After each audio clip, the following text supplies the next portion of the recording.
It's Beckham. It's absolutely fantastic, both in its execution and its timing, because boy did Manchester United need something like that then. Pass Toure, but not past Zambrano. Give it straight to Paul Scholes! What about that? What about that? 14 minutes gone, breakthrough for Manchester United, an unstoppable shot from Paul Scholes. What's happening, folks, and welcome to the latest Let's Talk United podcast. We delayed this one. We don't want to do it, but we're here. I'm here with my co-host Simon. Unfortunately, Melon is not behaving, so there's no video. Just wouldn't put our audios through. So, Simon, this is like a chore today, isn't it? They're doing this one. With all the chaos on Twitter in the last 24 hours. Will they, won't they sack Ole, and people demanding certain managers that aren't available. We'll cover the Liverpool game. Here's an idea. Don't fucking listen to any of it until it gets announced. Yep. We'll cover the Liverpool game briefly, then we'll talk about where we're at. Again, like we always say, guys, on podcasts, we're reporting where we're at right now at the time of recording. So if you come to this a day or two later and it's all changed, then don't come at us because you just get blocked. Simon, Liverpool. Come at me all you want. I won't fucking hold back. Liverpool, Simon. What an absolute shit show. Yeah, next. Yeah, next. Barbecues. What are your thoughts on barbecues, then?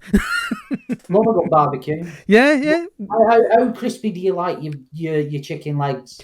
I like them really, really crispy, you know, so you can really crunch, really crunch, you know what I mean?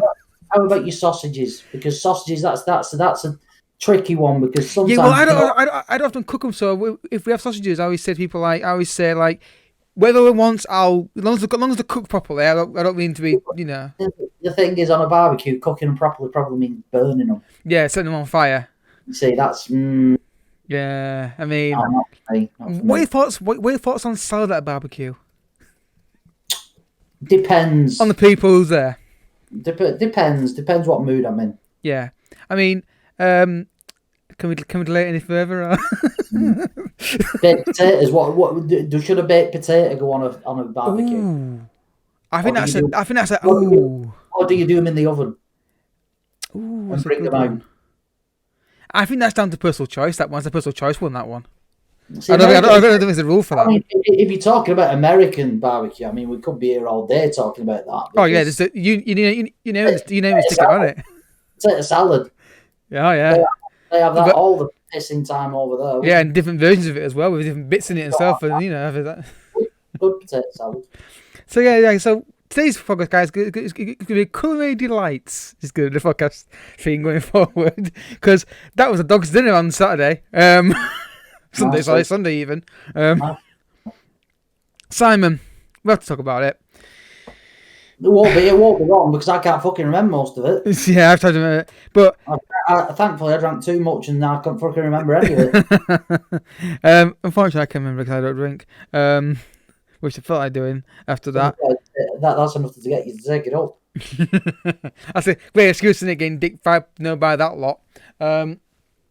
Simon, the defending weekend, amateur should be giving it praise, wouldn't it? Let's be honest. I mean, I think you're generous calling it defending. Yeah, call it moving, shall we? No, not even move. I mean, how many times, Simon, are we going to see the goal where it goes one side of the box to the other for the fucking work it out? Within 5 minutes of the kickoff, there was a 4-on-1 at the back. Yep. And at home, it's amateurish. Now, but the one that the goal, I can't remember the went in actually, but the first goal is amateurish because again 5v, it's a 4v1. The first one's amateurish because somehow fucking Wan-Bissaka is called pressing on the right wing position over the fucking halfway line, yeah. And that one movement fucks us up entirely. Yeah. Now we'll get to the media reports about the coaching and what I think is complete BS in a minute. I mean, I'm not going through all the fucking goals. I'm not saying. Oh no, God no. But you just they keep making the same mistakes, Simon. They keep not just against Liverpool, but Leicester and other games this season. They keep making the same mistakes. But of course, it's not the players' fault, Simon, is it? God forbid they take responsibility for it. God forbid they take any sort of fucking blame. I mean, how many times are going to see that kind of goal? It goes across 6-yard box, and for the work out to, I don't know, something like 5 posts, maybe should stay there. Now, obviously, and then look at the desire as well. When the ball is moving in behind, everyone runs towards the ball. Well, no, one person doesn't. It's the guy who scores it. Pogba comes off the bench at half time, gives the ball away. Fair, not the first one to do it that yesterday, Sunday night, something to be fair, and then gets self sent off, which was just dice on the fucking cake. And then just the reaction after it, Simon, was obviously going to be horrific from all the outers. Oh, actually, no, what? There was probably people sitting there cheering Liverpool's goals because they thought they'd get Ollie the sack. Potentially. But I think it's guaranteed. Maybe not cheering as in like so, but the point is thinking, good, get more. And if you are one of those people who listen to this podcast who wanted United to lose to Liverpool, then fuck off. Go spots. I don't care if you don't want Ollie's manager. I don't care what manager you want. If you want Liverpool to beat Man United, go support them. Liverpool to beat United, go and fucking watch a different sport because you do not get the tribal fucking rivalry. Mm-hmm. And I'll say it now. These ones that want fucking Liverpool to win, they don't live here. They're in fucking. You know what? You may have there's probably a good portion of them. Probably, maybe, yeah.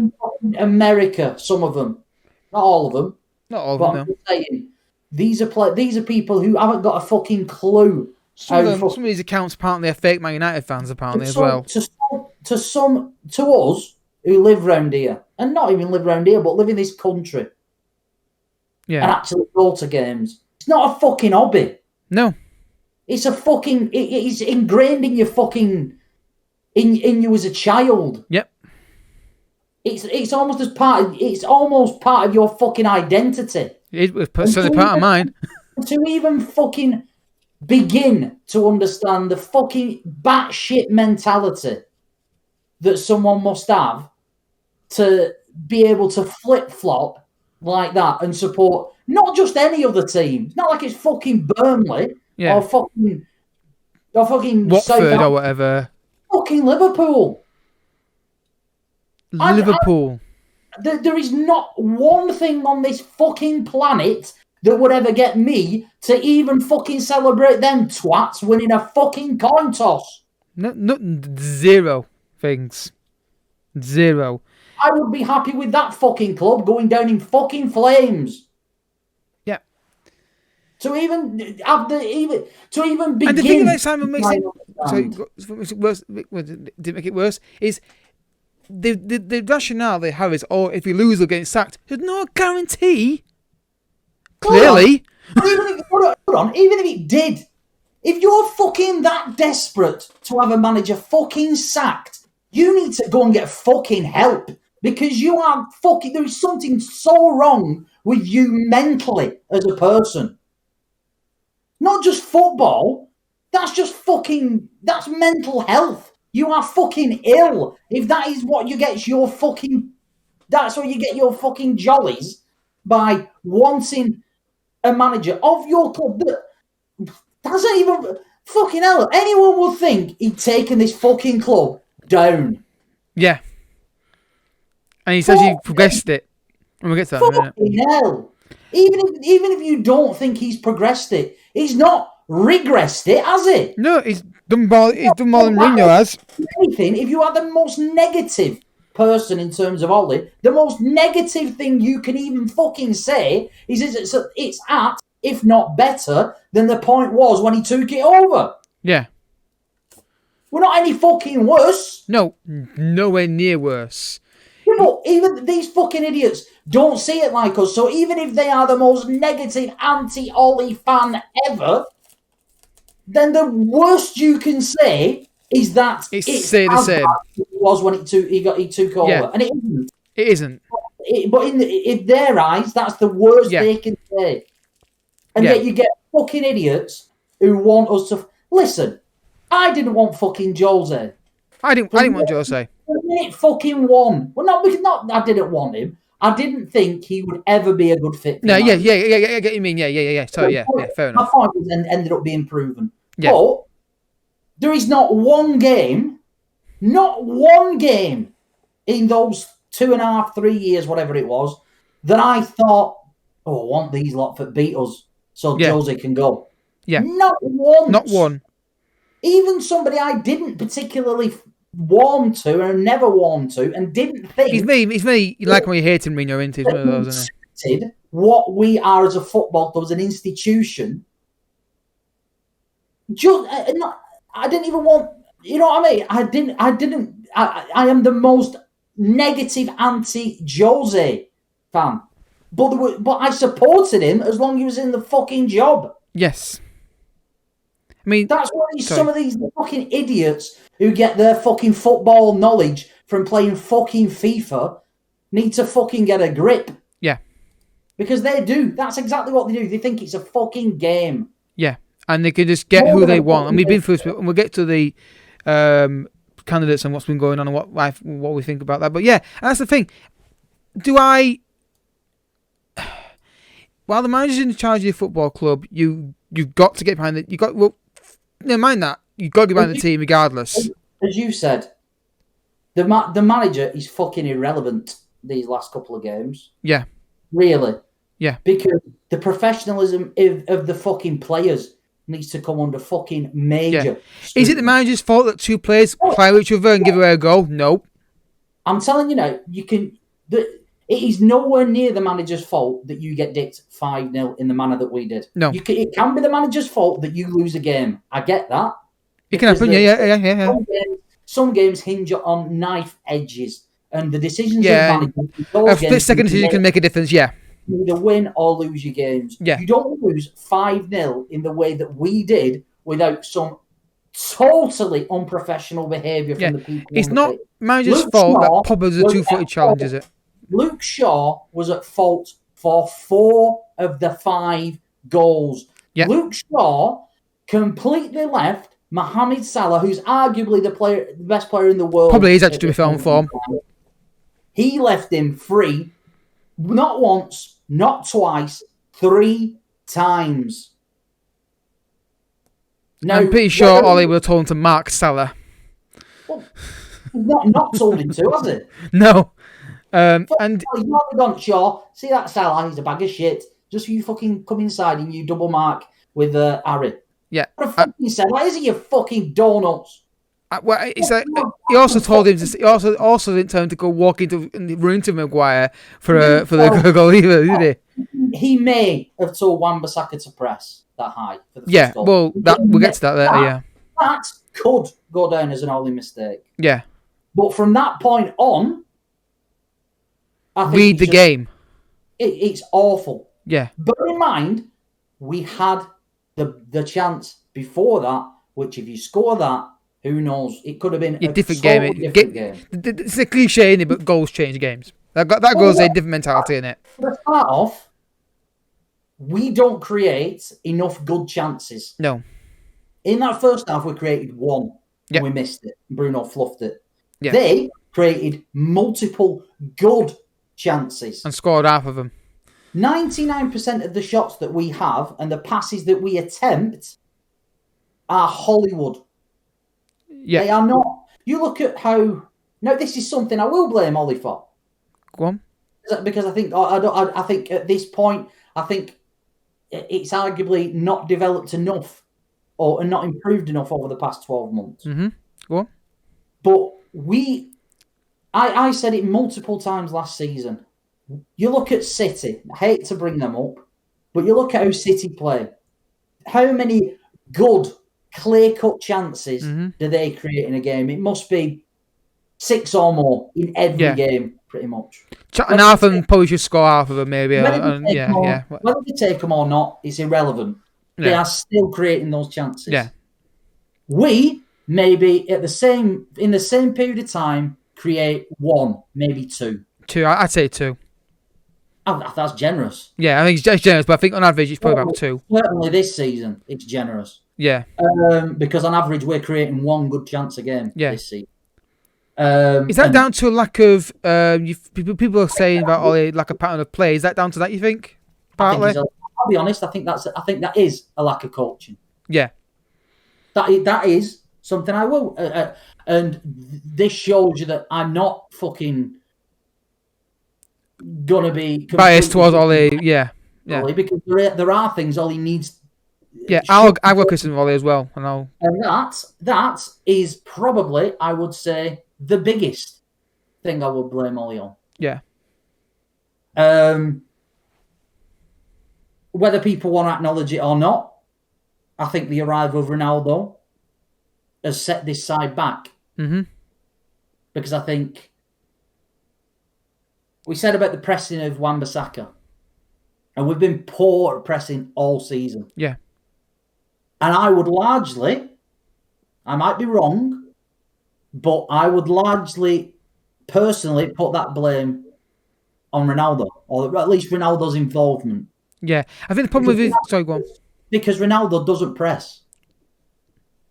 So in order to make that up, you have to press further forward. You have to press more aggressively. Mm-hmm. And if there's one player that doesn't press and you're pressing as a side, you're fucked.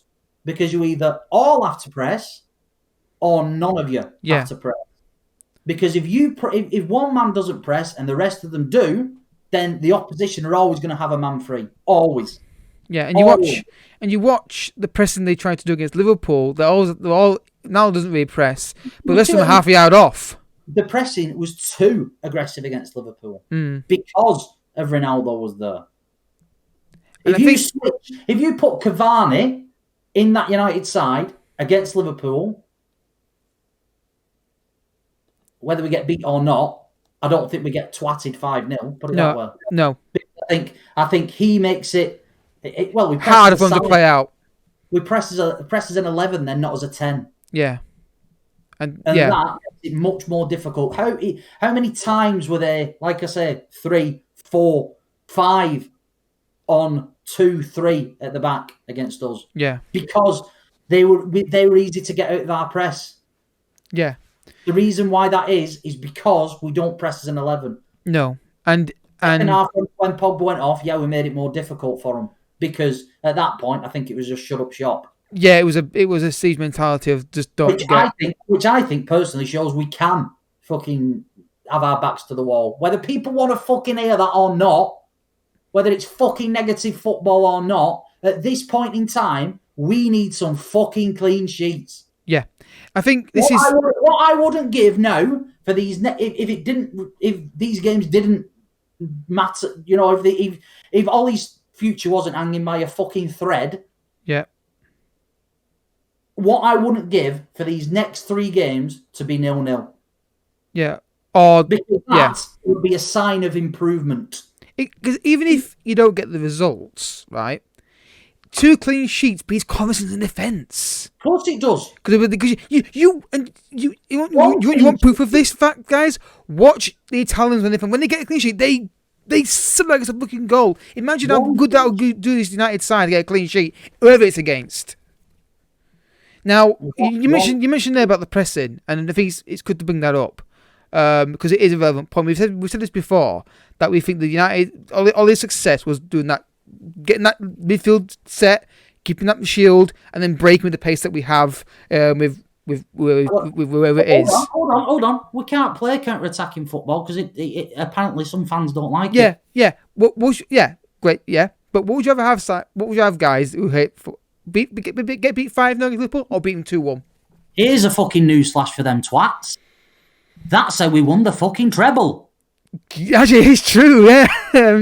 Fergie was master at doing it. I keep bringing it up. Attacking manager that's ever lived. I keep bringing it up, and I keep mentioning it. When he played against Arsenal, he basically said 2 banks of 4, pass it through us if you can, and we'll get at you when you give it away, and we'll get at you with Ronaldo and on the counter attack, or whether it was up front or play up front. 2008, arguably the greatest Premier League side that there's ever been. Yeah.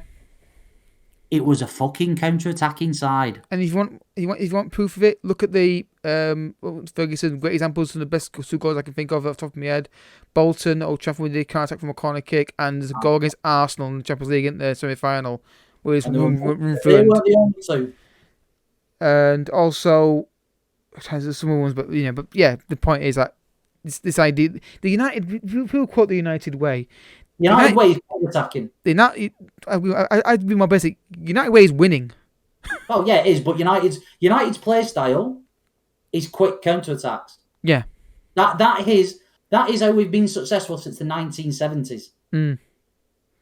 But obviously, these guys play FIFA Football Manager and want it to be because people want every team to play the fucking same way because they want to fucking have a goal where there's 67,000 passes before somebody fucking taps it in the fucking net. Yeah. Somebody want fucking where they're moving all over the fucking place. Some idiots want fucking formations where fucking fullbacks are playing as a fucking number 6, as a fucking Ramon Deuter or whatever the fucking call because they play too much fucking Football Manager. Yeah. I mean, fucking better, fucking great. Don't fucking play Football Manager, or at least don't base your fucking football knowledge on Football Manager. Don't base your fucking knowledge on fucking FIFA. You want to base your fucking knowledge on football and knowledge on something? Go and watch fucking amateur football if you're that desperate. Yeah. Because you'll learn more in 5 minutes playing that than you will fucking playing 10 years on fucking Football Manager or FIFA. And that's not me bashing those games. I play those games. Yeah. But I don't base my entire fucking football knowledge on it, and fucking knowledge on them. It's because here's a newsflash, they're fucking video games. The half simulation, half video, and if you want proof of that, guys, Football Manager basically is the bit what I'm going to pick up on there. The guy who created the game says the balance between real life and fun. No, it's not a like simulation. There's no real life in it. It just has real people in it. That's all it fucking matters. The only real thing in it. It's a fun game. It's a game. Fucking hell. And we'll get to those people again when we come to talk about the managerial situation and people being detached from reality. Now, Ollie, for me, needs to abandon this press because it doesn't work. At least not at the moment. Again, Mukafine, it could work a bit more. He needs to just get a solid base and say, right, let's get this defensive side sorted out and then go. The problem we're going to have is against Spurs. I think that's what Spurs are going to do.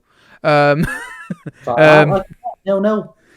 all of it. And honestly, if it wasn't for the fact that Ollie could get sacked by not winning, I think a 0-0 would be a phenomenal result. Yeah. Not because I don't think we can beat them. I think we can beat them, but based on current form of defending, we need to start getting some clean sheets now. If that is at the fucking behest of not being able to score, so what? We're not creating that many fucking good chances as it is anyway. No. So fucking hell, let's fucking start. Let's fix one bit at a time. You want to fucking get your shit back on track? You start at the back. Goals wins your games. Defense wins your fucking titles. We're a long fucking way from winning a title currently, but you need fucking foundations, and the foundations are always fucking rooted in defense. So, regardless of how many fucking Ballon d'Or winners we've got and World Cup fucking winners in the forward six, fuck them. Because they've hardly fucking done much this season, have they? Let's be perfectly honest. Mm-hmm. They're hardly saving fucking all these fucking skins. So if I'm Ollie, I'm making sure we don't fucking concede. Yeah. If we score, fucking great. But do not fucking concede. Yeah, that goes against everything that Ollie stands for. But honest to God, that would be the best mentality to go into this next game with. Yeah. And I think, this idea that Ollie's got a press and playing football comes from the media. Apparently, any manager does this and wins the league. Ollie can win the league doing this, he get criticised for it from media. Right. He wins games doing this, he gets criticised for it. Right. He needs to do this now to save his job. David Moyes should have won the Manager of the Year last year. Yeah, I agree. Didn't play fucking pressing football. Nope. Pressing football. This fucking Klopp doesn't usually play pressing, passing, tiki-taka football. Nope. Liverpool are a long ball side. Whether people want to fucking acknowledge that or not, they are. They're very accurate, but they are a long ball side. I remember a goal they scored against Burnley where people go, "Oh, what a great goal!" No, it was just a long ball out wide and flicked over the top. That's not. They are a long ball side. Not that doesn't mean United didn't fucking collapse, because they did. Yeah, they did. Yeah. All this myth about every team plays attractive passing, pressing football, bollocks, utter bollocks. Yeah. Conjured up by fucking the media because they're so far stuck up Pep Guardiola's arsehole that I'm surprised the fucking head don't fucking pop out of his mouth. Yeah, so and we'll get to the next bit now, Sam, which was look, I was working, so I couldn't sit. I wasn't witness to all this BS coming on Twitter. But now we're getting the usual stories now, aren't we? With the players saying, "Well, the manager's the problem," or "I need to play more football." The one that did me, Simon, and I'm mentioning now, was Eric Bailly. Now, again, the report, I don't know, I can't remember who actually said the report specifically, but it was along the lines of, I'm going to try and give it's an go. It was from he criticised. Yeah, I've got it now. So I've got it. Yeah. He asked Ollie the question: why was Maguire chosen ahead of him? Yeah, basically, the Ducker from the Telegraph he's quite reliable. I don't think he's terrible. There's worse ones out there. Looking at you, Mr. Castles, I just don't think he's a journalist at all. He's a bitter man who loves Jose Mourinho. Eric Bailly openly, this is what he's put, Ducker, by the way. Eric Bailly openly challenged Solskjaer in the aftermath of the 4-2 defeat to Leicester, when he repeatedly asked manager why he picked a centre half who was not fit. Eric Bailly. If I was Ollie, I'd have fucking knocked fucking Bailly out, because that is the audacity of a man who can't even stay fit for more than 2 fucking minutes and has played the equivalent games in 5 years that fucking Mason Greenwood has already fucking played in the United first team in 2. The fucking audacity of Eric Bailly, who, here's a newsflash, he ain't even that good when he's fucking not fit. I was looking at the stats on the last 3 seasons, games that Bailly's played. He has played 32 in 3 seasons.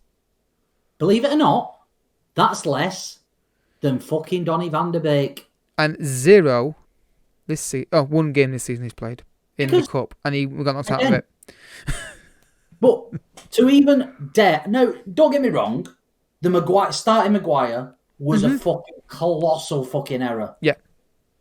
I am never going to... but he clearly doesn't fucking trust Eric Bailly. I don't trust Eric Bailly. Exactly. I don't fucking trust him. I like him. I don't trust Eric Bailly to open up a fucking can of beans, let alone... When he's fit, Big If, I like him, but he's not fit enough. I don't trust him to stay fit enough in a game. Even when he's fit. He's so fucking error prone. He's so fucking... He's very rash. People bang on about fucking Lindelof. Lindelof is twice the player. Oh, definitely. The only reason why you pick Eric Bailly over Victor Lindelof is pace. That's it. Yeah. That's the only reason. Everything else, as far as I'm concerned, Lindelof is better and more well-suited to United than Eric Bailly. Eric Bailly cannot be fucking trusted. No. So for him to even dare fucking speak up, and I have it on good authority that all these leaks that were coming out around about the same time under Jose was him as well. Right.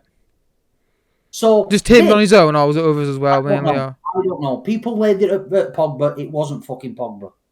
Pogba, if anything, was somebody who tried to bring things together. I heard that as well, actually, about Pogba as well. I fucking heard. Or something similar about Pogba. Like, he wasn't as bad as it. Eric Bailly was definitely, under Jose, one of the ones that was leaking this shit out. And so, I'm assuming Sanchez was another one. Probably. But as far as I'm concerned, let him fucking rot in the reserves. Yeah. I'd rather Phil Jones on the bench. You know what? I would. Because these Phil Jones get his gobble. They're both as bad as one another when it comes to fucking not being reliable. Oh, yeah. But at least Phil Jones hasn't opened his trap in 10 years. No, he's tried to buckle down and correct. He's been sort it out, and whatever issues else issues is had as well. And do you know what, Simon? You know, I'm not sure Bailly was much better than Jones in a technical defender, really. To be honest. There's not much in it. No. So yeah, and do you know what? I think Jones is better because he doesn't spout like he doesn't spout off like he thinks he's the God's given right to start. Eric Bailly can fuck right off. I'd sell him. Well, I think Ollie tried to. Yeah, but then obviously these guys resell value and all that kind of bullshit. Wax wanted fucking probably about 30 million for him, and everyone probably thought, I'm not paying that for a player who can't stay fit. No, I'm quite right.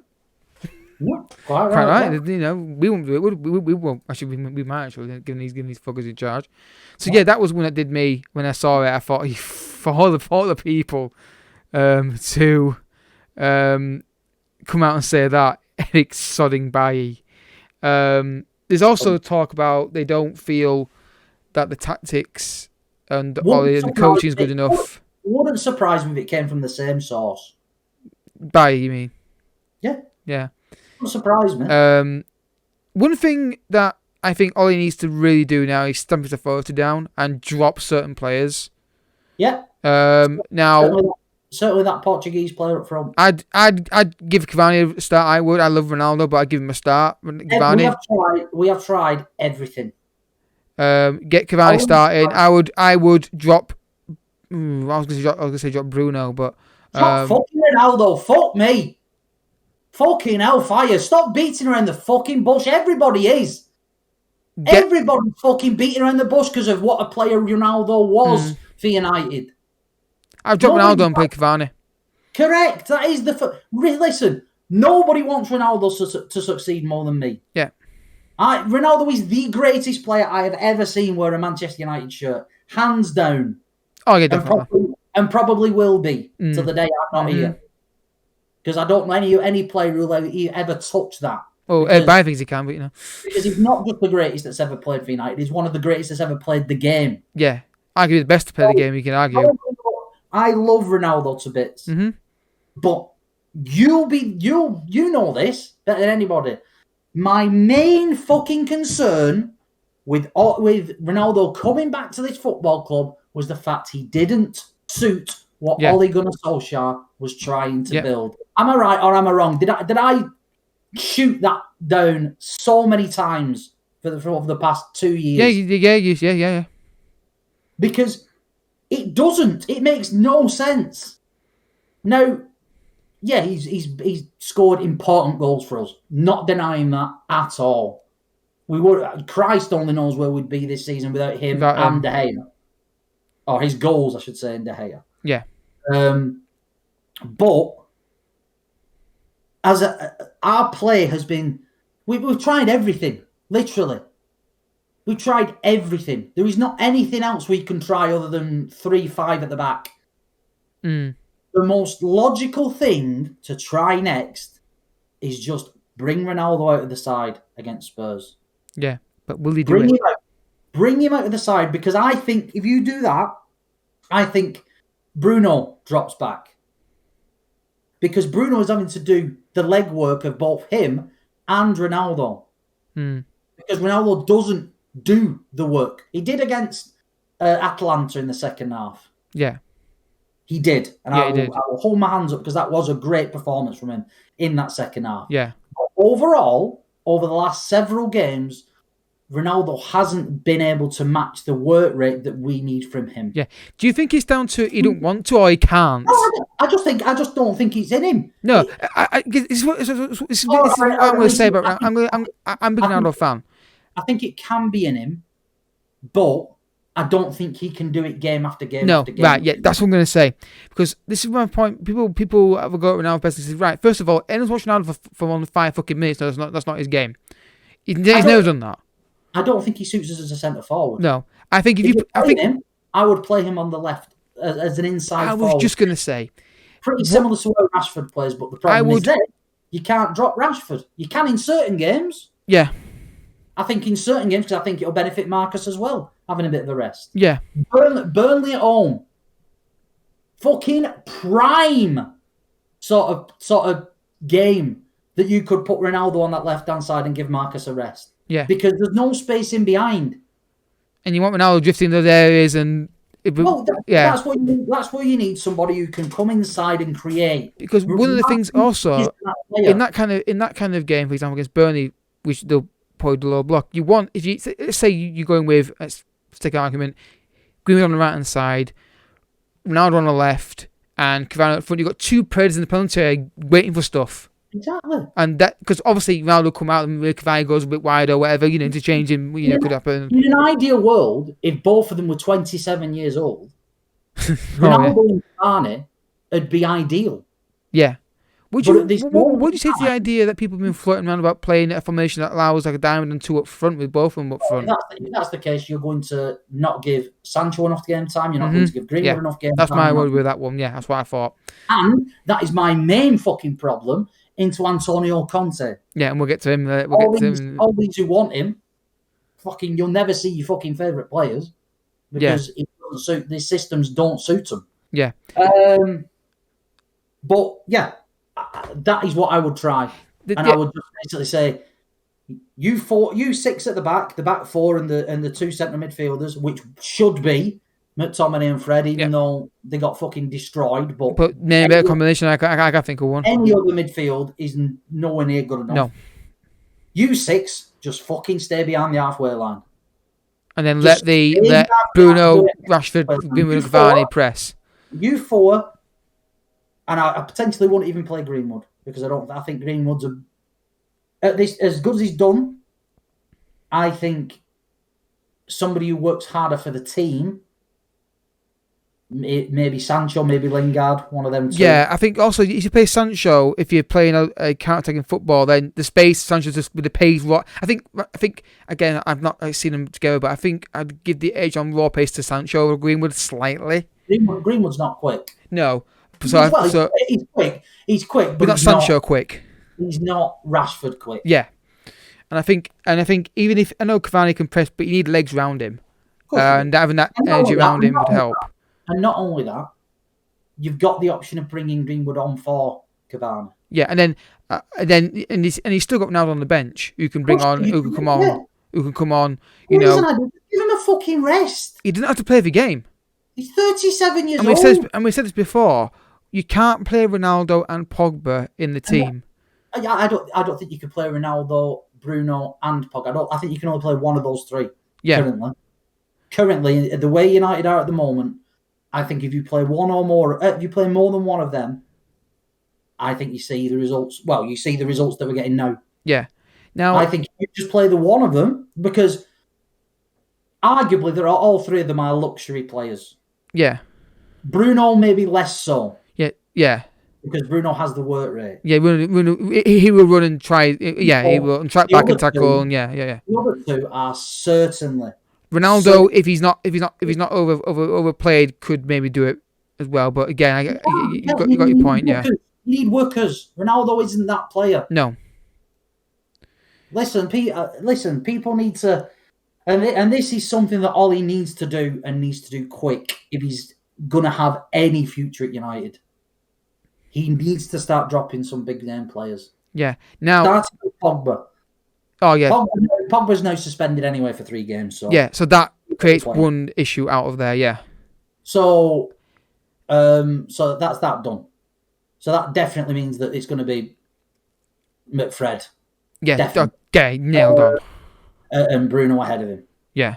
So that pretty much dictates that.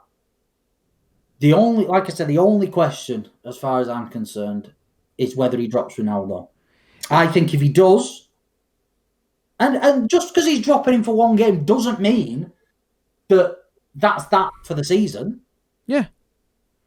We just need to get some consistent. We need to get a bit of confidence back. Because if you play against Spurs, and we'll get to the managerial situation and if and buts and maybes in a minute. If you play Cavani And I'm assuming, let's say he goes Cavani, Greenwood, Cavani, Rashford, and Sancho, for example, and it isn't working. It's not a bad plan B being Ronaldo on, is it? You know what I mean? It's obviously you're changing slightly. And I don't think. Well, I personally wouldn't play Ronaldo in midweek either, because I think you need pace in behind. Yeah. Atlanta, we saw how much space to give behind. Yeah, but I think Sancho Greenwood. Although Ronaldo, I think, did well moving into the channel, so maybe he can get away with starting him, but he has to start being more clinical if he's going to be our number 9, because he's had a few half chances. And he snatched at him. Game. And it's not just him. Oh, yeah, it's not just him. He's not the only one. I'm just saying. Rashford should have scored at least 3 with him out. If he wants to be our number 9, he needs to start it in the back of that on a more clinical basis. I would arguably, people are going to give me so much shit for this, Martial is more clinical than Cristiano Ronaldo. At Simon Whitworth, if you want to give him for that one, he is. I'm not saying he gets into those areas. No, that's probably Martial. Yeah, that's probably Martial. That's a different question entirely. Yeah. If you give Martial the chances that Ronaldo has had, and don't get me wrong, I'm not saying Martial's the fucking answer either. No, I don't. I'm just you're making a point. I'm just highlighting. When Martial's thrown goal, he's very, very composed. But he hasn't been. No, he hasn't been, and that is the problem. Now you mentioned about aside from since the West Ham game, how many tap-ins has he had? Not many. None. Is that none? None. I'm trying to think now. Actually, no, he hasn't. No, he hasn't. He's not had any. I'm trying to think of him. He's not had any. Now, we mentioned then about dropping Ronaldo against Spurs. The question is, now you've mentioned it earlier. We mentioned earlier that his job is looking like it's by a thread. Has he got the what's the right word phrase to put this for? Has he got the balls to do that with his job on the line? Dropping, you'd argue, again, not based on formation, based on pure ability, best player. Do you think he's got the balls to do it, Simon? Do you think he will do it if his job's on the line? Because I doubt he will. If he's to survive, I think he has to. Yeah, I agree. But I don't think he's going to do it. I think if we see a lineup with Ronaldo up front against Spurs, it sounds fucking mad. Do you think he could get away with it if he played Ronaldo left and Cavani up front, or has he got to drop Ronaldo and play Cavani and not put Ronaldo on the left? You can get away with that, but again, you're then taking Rashford out of it. Yeah. And this was my problem all along with signing Ronaldo. We have too many players. Yeah. Too many players in those forward. That side alone, we've got 3. And don't get me wrong, we needed squad players. Yes. But Ronaldo is not a squad player. No, Ronaldo, you start him. Correct. 9 times out of 10. Well, you do if it suits your system. Yeah. The system you build when and a great example of Ronaldo affecting a player. Look at Benzema since Ronaldo's left. Shall I tell you what Ronaldo coming in reminds me of? Go on. When Zlatan came. Because we ended up building around and to the strengths of Zlatan, to the detriment of Rashford. Or compensating for his weaknesses. To the detriment of Martial, certainly. Because up until that point, he was fucking flying. And Ronaldo coming in, like I said, as great a player as he's been, I have always had the worry in my mind whether he suited what Ollie was trying to build. And that then opens up a can of worms, because I wonder then whether it was Ollie's choice to bring him in. Well, we had this debate about Van der Beek, can't we? We don't think he wasn't Van der Beek signing. He wasn't Ollie signing. I think it does the same with Ronaldo here. I think if you know what, I'm other than being in the room and knowing seeing it for myself, I'm 99.9% certain it wasn't an Ollie signing. He was off of Ronaldo, and he's like, well, I can't say no to that. I'm pretty sure the Van der Beek one to start off with. I think the board basically came and said we need a Pogba replacement, and he's basically gone. There's 2 players there, and ideally want Jack Grealish. Yeah, and that was common knowledge. That's common knowledge. Yeah. If you can't get him, Van der Beek's available. It wasn't the fact that he wanted him. And you only got Van der Beek because Virgil pulled out of it. Well, he was readily available. Yeah, that's the be all and end all. He was available to get. Yeah, and they just put Jiggle on it. As far as Ronaldo, I think he may have wanted Ronaldo this time next year. Yeah, I think that's come out from, I can't remember who said that now. I think he would have been happy having Cavani and Greenwood as the number 9s this season. Yeah, and then Cavani leaves and you bring Ronaldo in. Correct. And then you can rotate Ronaldo in certain games, Greenwood in certain games. I think that was the plan, but then But Ronaldo, and he was going to use the money for the midfield, which everyone fucking uses that as a stick to beat Ollie. But if you fucking for 1 second thought Ollie pictured in his mind 3 years ago McFred as his fucking go-to central midfield, I want to pint what fucking you're drinking. You remember the reports that came out, Simon? The reports in the summer were the plan was, this is what I understood to be, you can correct me if I'm wrong, was they wanted a centre midfielder, they wanted a right winger, which was obviously Sancho, a centre back. And they said, because next year, because then the plan was next year to get a striker, and that was going to be Haaland, as far as I was aware. Clearly that may have been different. Maybe they thought Ronaldo to keep being for good. But anyway, we're going to whatever your opinions are on Ronaldo or whatever. I mean, it'd be amazing if he somehow turns this around. Yeah, amazing. Because. And don't get me wrong. I think there is a part of me that still thinks he can. Yeah. Same. But for me, Simon, I'll tell you what my thoughts are. I'm not fucking naive enough to put all my eggs in that basket. I'm not fucking naive enough to do that. No. But, and this is a message for all the twats and cunts that I've had to deal with on fucking Twitter for the past 24 hours, 48 hours. Until that point, until I see a message saying Manchester United have sacked Ole Gunnar Solskjaer, until that fucking moment, I will fucking support the man. Same. Just like I did Jose. Yeah, and I hate Jose Mourinho. Fucking David Moyes. David Moyes, yeah. I mean, if you can't get behind your manager, and let's be like I said, it's a manager that hasn't regressed the club. No. It's a manager that at the very, like I say, if you're the most negative negative United fan, the most negative thing you can say is it's still the same as it was. Do you want to if you want to compare? I'll tell you where I think this is going. But if you think it's the same as Mourinho. Imagine what Mourinho would have said at losing 5. He would have thrown the whole fucking club under the bus. Not once Has he called people out.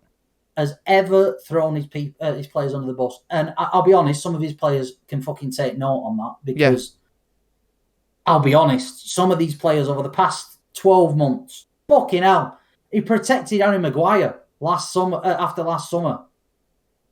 At the start of last season, when Harry Maguire was shite. I like Harry Maguire. I like Harry Maguire. I think he gets very harshly treated at times. But when he came back from Mykonos, his head was well and truly. Yeah, it wasn't there. He was making rash. You could tell it was well in his mind. It would have been easy for Ollie to say, "Yeah, you're not captain anymore," and take him out of the team, and he could have stripped him of his captaincy then. Yeah, and what would have that done to his confidence?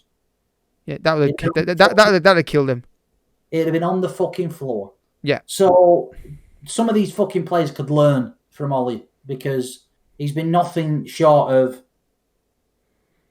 fantastic when it comes to defending his players. Whether he's defended them too much, that's another question. But for all those who slagged off Newcastle for their treatment of fucking Steve Bruce and the abuse that he got wrongly. Yeah. And just Steve Bruce, the stat came out. He's done as good as Benitez did, points wise or something, win wise or something. Regardless of that, anyway, I'm just the behaviour towards the manager. Yeah, some United fans who've joked about that and have basically said how embarrassing it is and all that, and then the next breath they do exactly the fucking same to Ole Gunnar Solskjaer. And I've been doing it for 2 years. Yeah, it's not even like it's now. It's been since he got the job. They've been doing this. Day one. And I retweeted something off on Twitter the other day, and it basically said, some of you will never be happy, whoever the manager is. I saw that. And it's 100% true. Yeah. Some people will always, always, always find a reason to sort of not get behind the club. And that's fucking sad. Yeah. That if you support a club and you're never happy, because you're not. Some of these people who want Ollie out are never going to be happy. No. Because they are under this delusion that United can get back to where they're winning 5 titles in 7 years. Never going to happen. It's never going to happen. He's not in charge at least. No team's going to do it. No. City, they spunked £1 billion on that side. And counting. Not won a single Champions League and not won 3 leagues in a row. They'll never do that. No. They'll never build that sort of dynasty.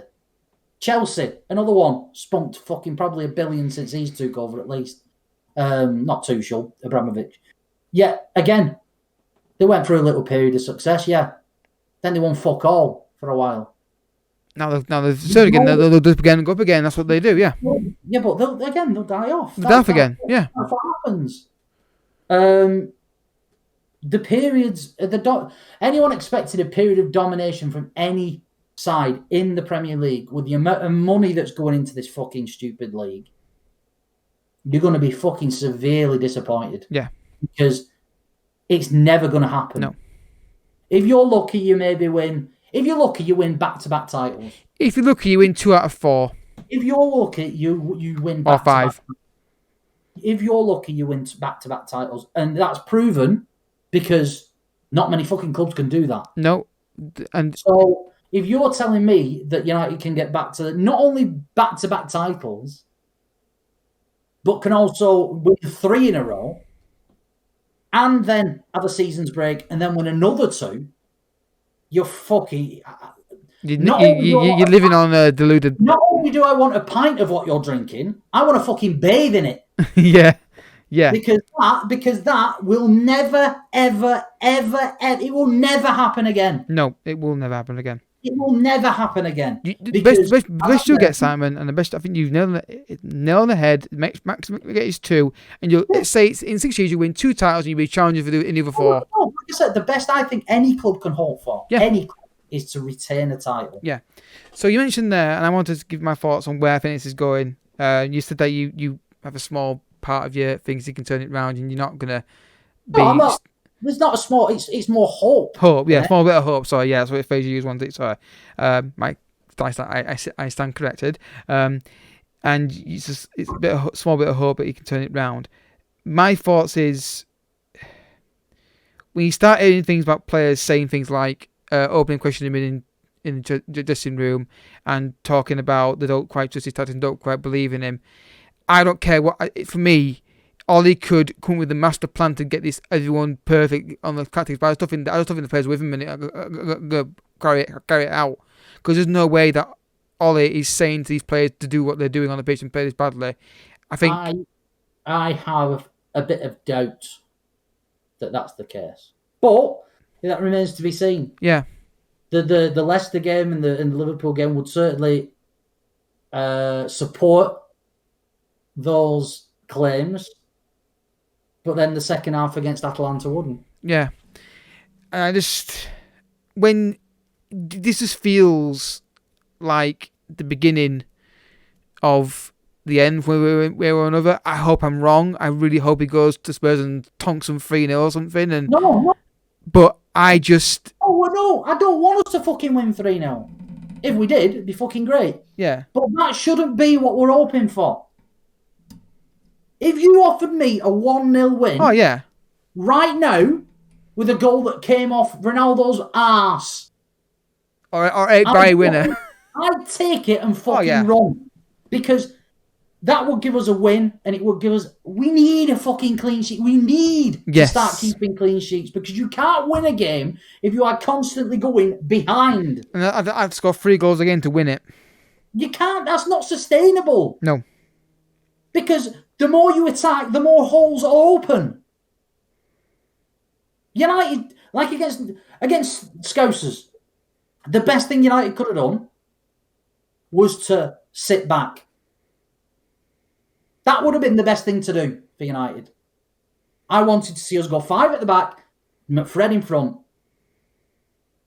and stifle them. Because as much as we want to say, oh, they've got to worry about us, make them worry about us, play on the front foot, we can't. We can't yet. We're not at that stage. Because we're still trying to develop a side, because Ronaldo's come in and chucked everything up in the fucking air. And also the midfield's still wank. Well, it's not. Sorry, no, it's not. It's poor in terms of what Ollie wants to do with it. No. I mean, the tools to do it yet. Midfield area is wank. Fred and McTominay, on a grand scheme of things, are wank. Yeah. But they are the best. They're the least wankiest that we've got. Yeah. But they were still, prior to Ronaldo coming in, a sturdy midfield. It would, yeah. Right, you tell me, and I hate that I'm pinning all this on Ronaldo. I hate it. Yeah. But you tell me what's changed, what's been the biggest change to that starting lineup since the summer. That's the only thing that makes sense. So now, you're back. This is what should have happened 2 weeks ago. After the Leicester game. You drop Ronaldo, you tighten shit up. You tighten shit up, you get a bit of confidence behind you, you get a couple of clean sheets, you bring Ronaldo back in. Yeah. What should happen? He's coming then back in to a much more settled side, to a structured side, and you can then look at adapting him to come into that side. What you would, if it was me, so if it's me being manager, God forbid that ever happens, he'd say, right, this isn't working, but we know what does. So, right, you get your block in there, and in training, you work on, I don't know how you do it, structure it, you work on that Ronaldo kind of... You've hit the nail on the head. And you say, right, Ronaldo, you're going to play in games where we think we can get away with it without really training it. Burnley, for example. And you say, right, we're going to work on this in training, but in the games, we're going to stick what we know and slowly build Ronaldo into it. That is my biggest fear for Ollie. Because... in the past, when shit hasn't been going well, when we have been on iffy runs, that's exactly what he's done. He's reverted back to what he knew worked. Yeah. And but will he now? This time. Because previously... I don't know if teams have figured out a way to... Because that could happen as well. Yeah. I don't know if teams have figured out a way to beat that sort of structure that United, that Ollie's always reverted to, with Fred and McTominay and what have you. Or the fact that Ronaldo, which I think this is a bit more likely, the introduction of Ronaldo has meant that there are larger spaces in between the banks of players. So you're having to, this fucking 4-2-4 rubbish needs to get in the fucking bin. Yeah. Because it doesn't work. The gap between the forwards and the midfield, way too big. So then the midfield has to step up. Then the gap, which was already probably too big to begin with, is now even bigger.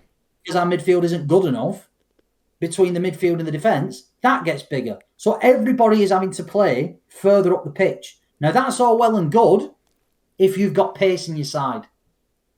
We haven't. Certainly, well, you take Varane out, you no pace in defence. You bring Ronaldo in up front, no pace up front. Fred and McTominay, Fred and McTominay, neither of them are blessed with pace, really.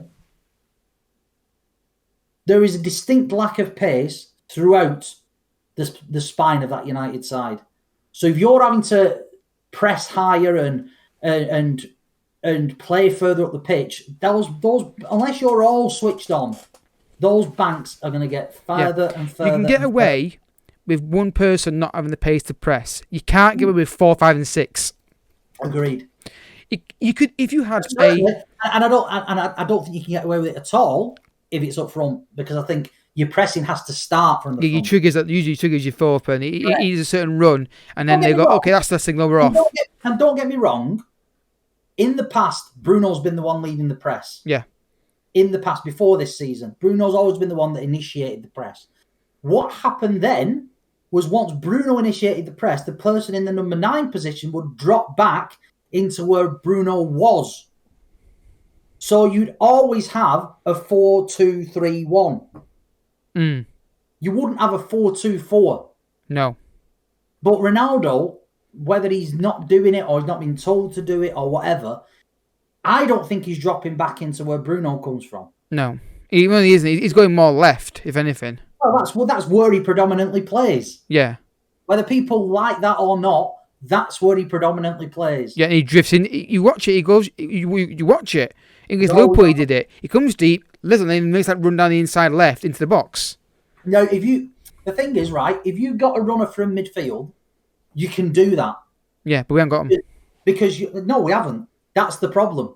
That's the problem. Bruno drops deep to get on the ball. Ronaldo drops deep to get on the ball. You got the 2 wide players who tried to stay wide, but they're more inverted forwards anyway. Inverted wingers, sorry.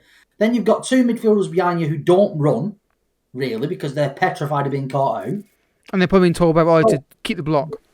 You have nothing. You have nothing in that central attacking area. But anyway, we've gone off track a little bit there. But yeah, like I say, it's more hope than anything else that Ollie can turn this around. But and I think, until that hope's gone, you're back your manager. Correct, because that's what football is. Because at the end of the day, if you're frustrated by Ollie being manager, I'm assuming because you're getting results, don't you want United to win games and win things? Isn't that the best scenario ever? He turns around when we start winning things. Regardless, I don't know about you, but that's what I think. Regardless of who the manager is. Yeah, exactly. It could be the worst. It could be the worst person on the planet as a manager. Your one goal as a supporter of a football club should always be wanting your team to win. Yep. If you don't want your team to win, you are not a supporter of that football club. No. By its very essence, that is what being a supporter is. Of anything. So if you're sat there thinking, "Oh, I want Spurs beat us," fuck off. Go and fucking play. Watch rugby. Go and fucking play Tiddlywinks. Whatever. Because if the Spurs result is the one that the Spurs gets him out of the job, we'll get to that with what's happened next about the next step of Ollie. Then why not hope for the best and then see what happens if we lose? Rather than hoping we get a defeat, because people will start the podcast about wanting Liverpool to beat us or get Ollie sacked. Well, it hasn't. So why not hope we win and then if we lose, see what happens? Because these people don't care. True. I'd agree. They just care about because again, it's a generation that have probably been brought up playing FIFA and Football Manager, and they think that's the way things work. Yeah. And fan channels that overreact on shit and feed off negativity. Now there are fan channels that don't do that. There are fan channels who are genuine fans. Yeah. Who, if anything, feed off positivity, not negativity. But unfortunately, they are vastly outnumbered because negativity and overreaction and hyperbole is what sells. That's why you see so many fucking articles in the past 24 hours. Yeah. And speaking of 24 hours... You just mentioned United and you probably get a million clicks instantly. 4 times, 5 times as much as you would if it were City. Any other club. Well, yeah. So you mentioned the last 24 hours, Simon, there. Nice segue. He's in a job, Simon, believe it or not, still. I said many times on Twitter that the reports seemed to think it was going that way, but I said my gut feeling was they weren't going to do it.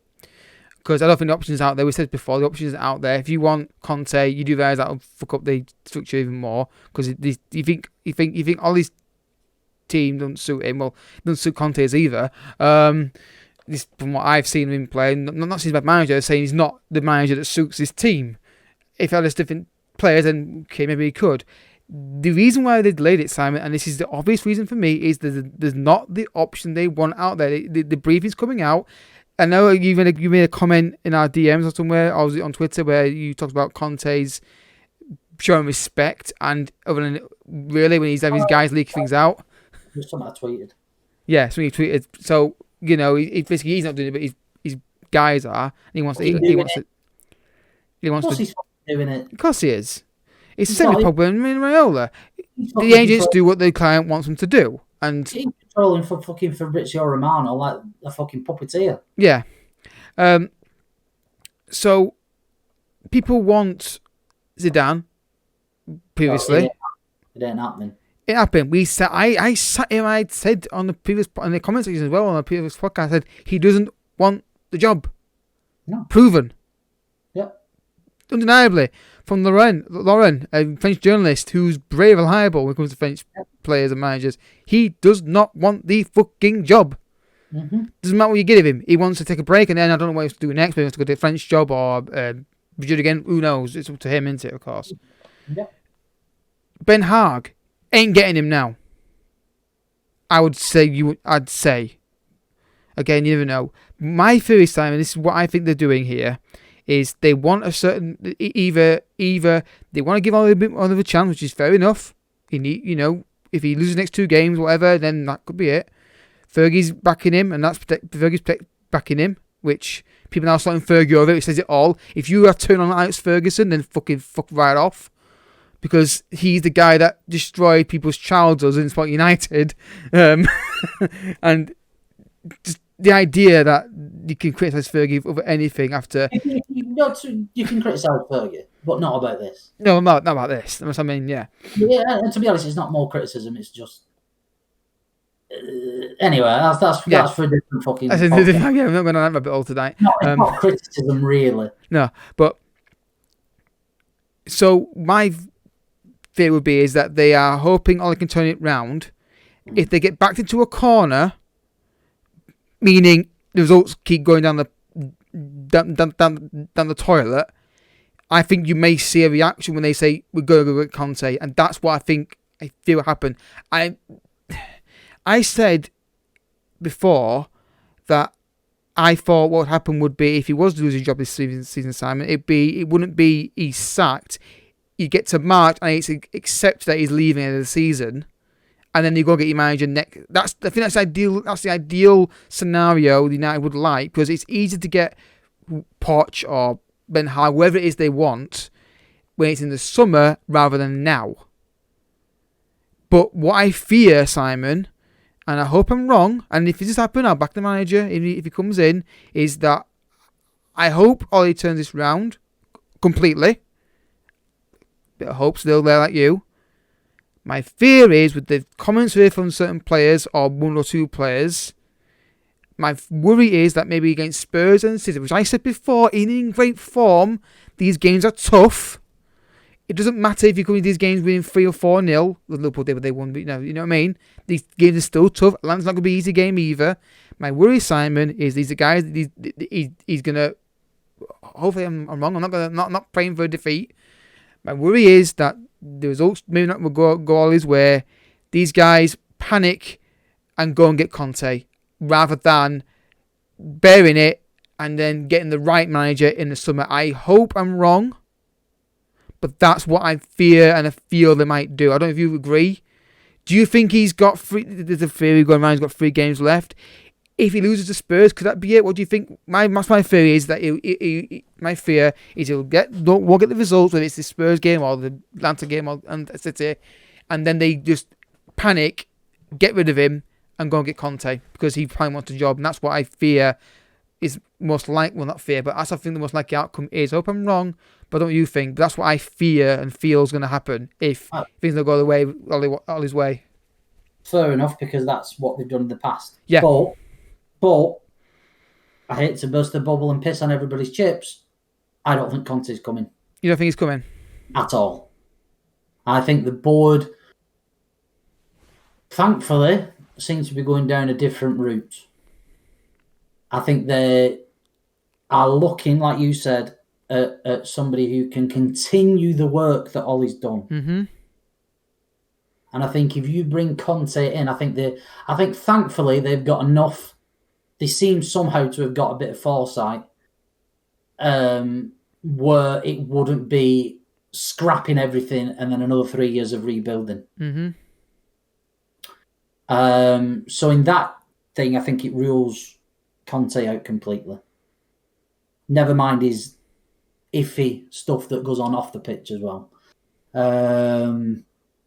Zidane, as you said, it's never going to happen. Nope. Doesn't want to come. Nope. Probably doesn't want to go anywhere in Britain. To be honest. I don't think it's United. He's Britain. I think the way I said, Simon, to people was he don't want to Premier League. Period. He doesn't. He can't speak English. Period. No. So. But yeah. So I think that's a massive thing. And plus, I'd like to say, like you said, I think he wants the French job. Yeah. Or Madrid again or whatever. I don't think he would do it again. But whether he's got 3 games or not, I mean, obviously, you said about if it gets to March, you said the ideal thing would be for it to get to March, then walk. No, I mean, it's more like it gets to March and they know he's not going to stay, and then they can start planning. Yeah. If he gets to March, if he manages to get to March, I think he will be staying. Yeah. Past the summer, because if he's staying till March, that means he's turned it around. Yeah. To some extent.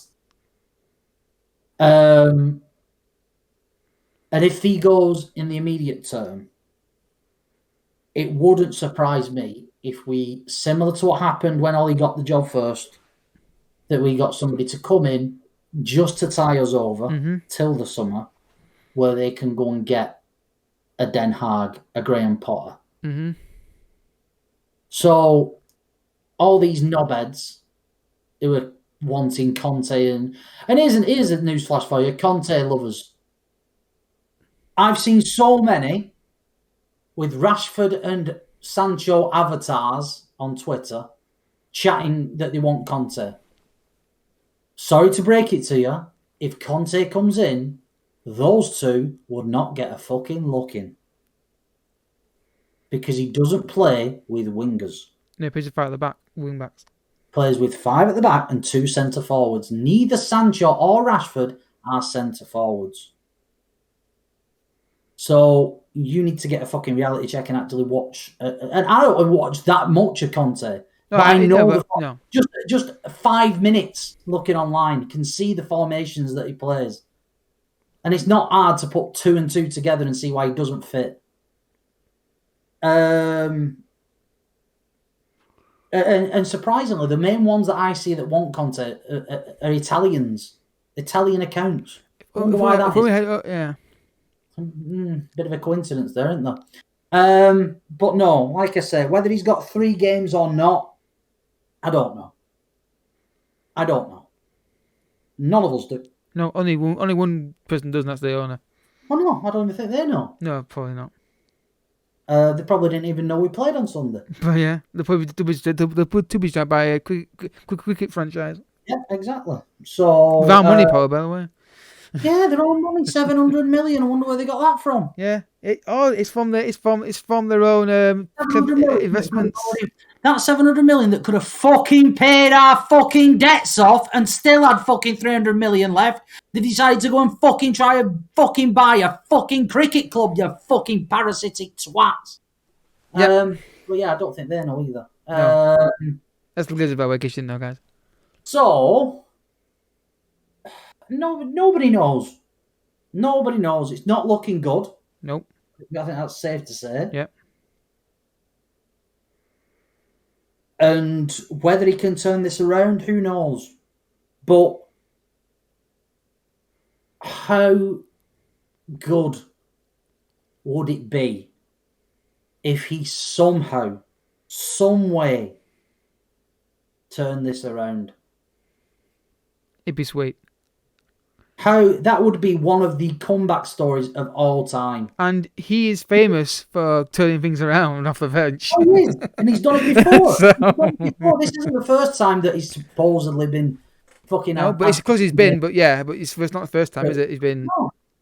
Now, I pray that on Sunday we go with a much more structured approach rather than balls out of the bath trying to press from the front and be aggressive, because it doesn't suit what we're trying to do at the minute, and it just leaves us so exposed.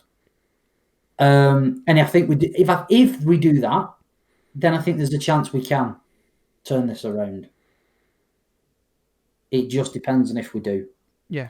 That doesn't excuse the players. I think some of these players need a reality check, and as like I said to you guys in the private chat on Twitter, private DMs, some of these players, I don't think they know what they've done.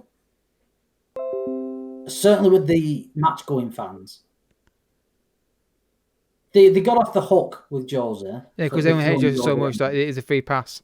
Because I think people had got tired a little bit of Jose. Yeah, and also there's the factor of Jose could have pissed them off a bit more himself and contributed to it as well. There was extenuating circumstances. Yes. There is no extenuating circumstances when it comes to Ollie. If they think they can throw a legend of the football club down under a bus and get away with it scot-free, it ain't going to happen. Nope. It ain't going to happen. Nope. And some of these players are going to have their work cut out trying to get the fans back on side, because Harry Maguire, Luke Shaw, Paul Pogba to an extent, Bruno to an extent, Ronaldo, obviously, I think he gets a little bit of a pass because of his name, which he shouldn't do, but he will. Some of these players, Wan-Bissaka, another one. Yeah. That and obviously Eric Bailly, I think, is a major one, which he won't be here for much longer anyway. Martial, would you put him in there? No, I wouldn't. No, okay. Because he's had. I only ask because some people will put him in there. Oh, somebody will, but he's not. Not me personally, but he's not really been on the pitch to let Ollie down, has he? No. So all these players have let Ollie down, and in turn have let us down, regardless of what tactics they've been given or whatever. Regardless of that, you're not telling me the tactics were set up for us to be 1-on-4. 5 minutes in. 5 minutes into the game against Liverpool. You're not telling me that, because that's insane. If any manager did that, he'd be spending the second half in a padded cell. So, along with the Ollie outers. Some of these players need to get a reality check, because even if Ollie goes, United fans are loyal. Certainly the match-going fans, anyway, we're loyal to a fault almost. And we will not take players throwing Ollie under the bus like they have done the last few games. Yes, Ollie might be to blame as well. Yeah. But the standards of the performances individually have not been good enough. No. And I hear all the same shit every time from Pogba, from Bruno, from Maguire. Oh, we need to take a long hard look at ourselves. Well, fucking do it already. Yeah. That is the worst thing about it. There's a lack of fucking mirrors in all your fucking houses. Look at yourself, because it's not good enough. Your performances have not been good enough. Honestly, you know what would make my day? Have made my day against Liverpool. If someone at 5-0, if Maguire had got hold of Luke Shaw and fucking decked him, that'd have made that. Bit of passion, bit of anger. Shown a bit of fight. Shown a bit of fucking. Roy Keane did it against Liverpool. I'm instantly know he had got him and shot him in the show and said, "What the fucking get a grip, mate." But nothing. There was nothing. No. And this is what I'm saying. If you're in it together, Ollie looked fucking fuming. Oh, he did. Ollie's quite a. I don't know if this is great. How to phrase this right. He's not a character in public. Yeah, he's not like Mr. Not going to rant and rave. No, he's not Mr. Dramatic, but he looked like he was going to blow his head off So I can't. Was it the fourth goal It in or something? showed- Whatever it was, I can't remember. it showed more anger than all 11 players on the pitch. Every time I see the goal, it's hands in the air, it's down, and every time it's good to go. Maybe De Gea is maybe a little bit, but not often. De Gea's probably the only one who gets a little bit of a free pass because He's been brilliant this season.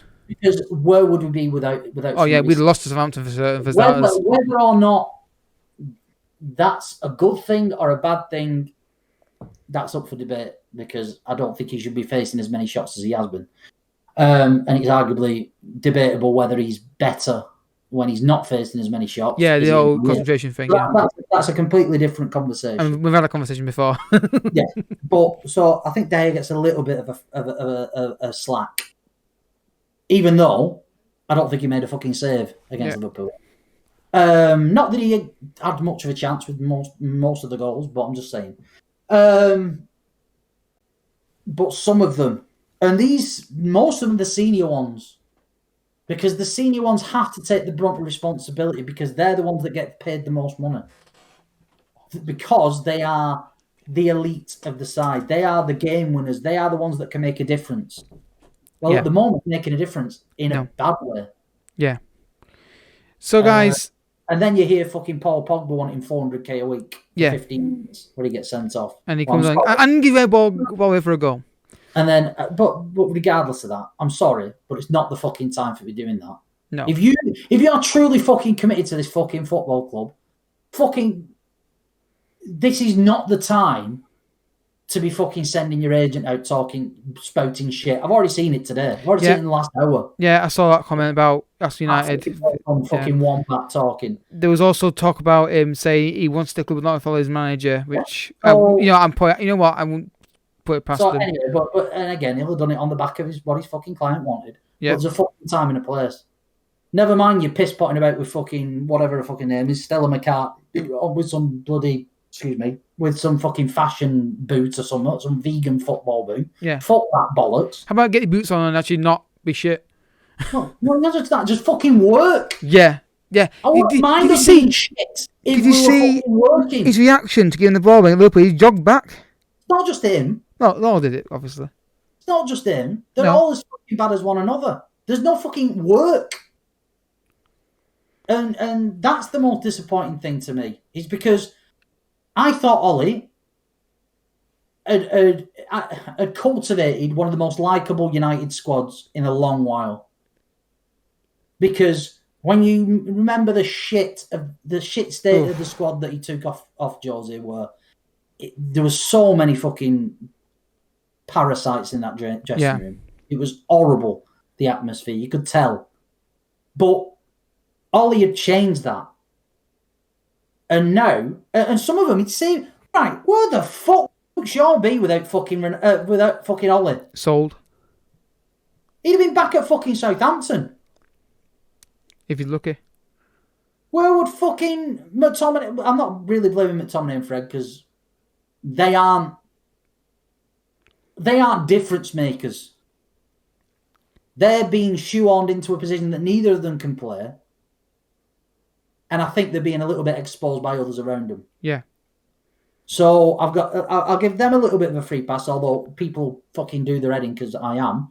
And I'll give De Gea a bit of a free pass because he's performed probably better than most this season. Yeah. But the rest of them, Ollie's done so much to improve so many players. And some of these players that he's improved are not fucking performing. Yeah. And it's sad because if I was Luke Shaw, who'd had his career fucking rescued, quite frankly, because under Jose, it looked like he was done. Even under Ollie at the start, it looked like he was done. Yeah. And so Ollie somehow transformed him into when he's at his peak, or when he was at his peak last season, arguably the best left back in the world. Yeah. And I would be willing to die for the manager that helped me do that. Because he's single-handedly, or at least with the coaching staff, resurrected your career. And like I say, you could have been back at Southampton. Yep. And it just doesn't look like he's doing it. No. So, guys, He's not the only one either. But anyway, the whole lot of them for different reasons. So we had a question, Simon, which I'm going to answer myself. Not going to answer it from a YouTube comment. You know what my answer is anyway. Yeah, basically rank these managers 10 years from 1 to 5. Moyes, Van Gaal, Mourinho, Ole. Right, first of all, you can't because it's so various different squads and different things at the time. I don't think you can. Though Ole's probably top. Maybe of all those, maybe. In terms of overall progression and feel and all that stuff and state of the squads in if he does leave, for example. One comment here says, once we go back to Lindelof, we go defensive, Ran allows us to be more expansive. Not true, because we press higher with Lindelof in his team recently, but I sort of maybe kind of get your point, but no. I think if you'd gone with Ran makes us better to be more expansive, I'd agree, but I think whatever. And he also says, can the Glazers afford a backlash of not sacking Ole? He was their shield from the fans a lot. If you want the best for United, Ole has to go. I respect what he's done as a player, always will. I mean, you get rid of Ole, the owner is still there, and the midfield's still fucked, and he's still got issues with the Ronaldo pressing issue. So I don't think changing the manager makes a difference. But I've always said that's the thing that'll change most likely with the change of manager, because you can't change 11 fucking players and sell them all. These guys can't sell for fucking one. It's just they kind of sold one to Leeds, but because they got fucking Ronaldo in, and they were forced for budgetary reasons. So yeah, I mean, well, guys, get behind the fucking club. Get behind the players. I know they've been dicks all of them, snakes. Hold on. Can I not answer them questions? Go on. Right. Well, if I'm right, manager's 10 years. Bottom, Moyes. Yep. Took the champions of England and finished 8th. And asked Rio Ferdinand to watch videos of Phil Jagielka defending. Next, Louis. Mm-hmm. Although he would have been higher if we would have given him in his 3rd year. Mm-hmm. Next, Jose, until it went tits up against Sevilla. And then top, Ole. Yeah, for the big picture. Yeah. Yeah. Well, not just big picture, he's resurrected the club. Yeah, and the squad's in a better state when he leaves it.